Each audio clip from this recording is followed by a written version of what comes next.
Luluto si husband na ano to pa? Suman. Suman. Di ba rabo? Hmm? Suman di ba rabo? Palabo? Ewan. Suman di Canada.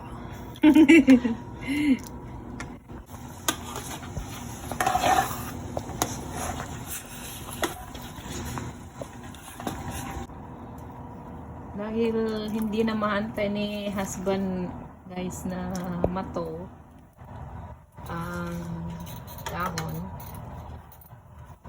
Ayan. Binubuhusan niya ng mainit na tubig. Ready na yung ano, biko. Suman.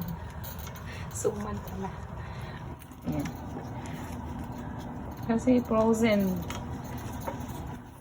Hindi kasi nilabas ng maaga, wala sa plano ang pagluluto eh. Kaya ayan. Ang baterita.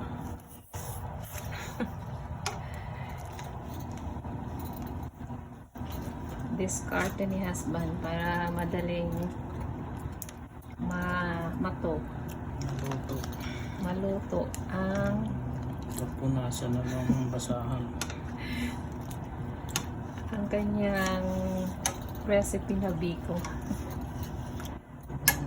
Suman. Ay, biko ako ng biko. Suman pala. Suman. Busy si husband, guys. Ano pa? Ay.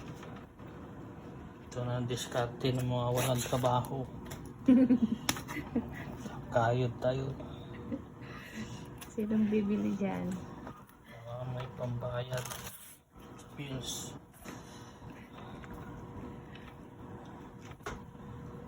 Mga bay.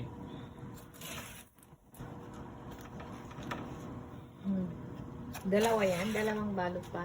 Ang inano mo? Pupunasan ko yan, di ba? Oo. Ito. Ayan pa rito, guys.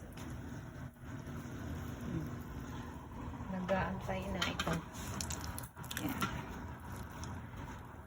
Mainit pa to. Palamigin muna natin to bago natin ibalot. Palamigin muna natin.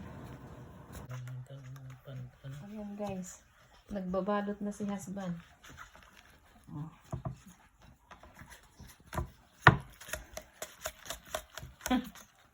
Kala, ganun ba yun? May style ba sa pagbabalot? Guys,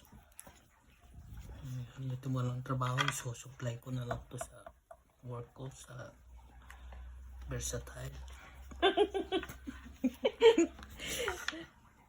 Sabihin mo, mga mare, bili.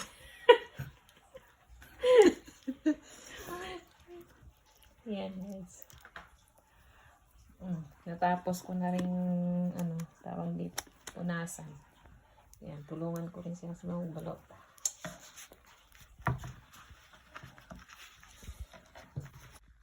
Ayan, guys, lutuin na natin. Ayan, nilagyan ko na ng tubig.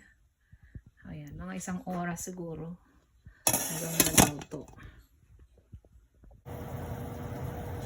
Ayan, guys, eto na, luto na ang ating suman.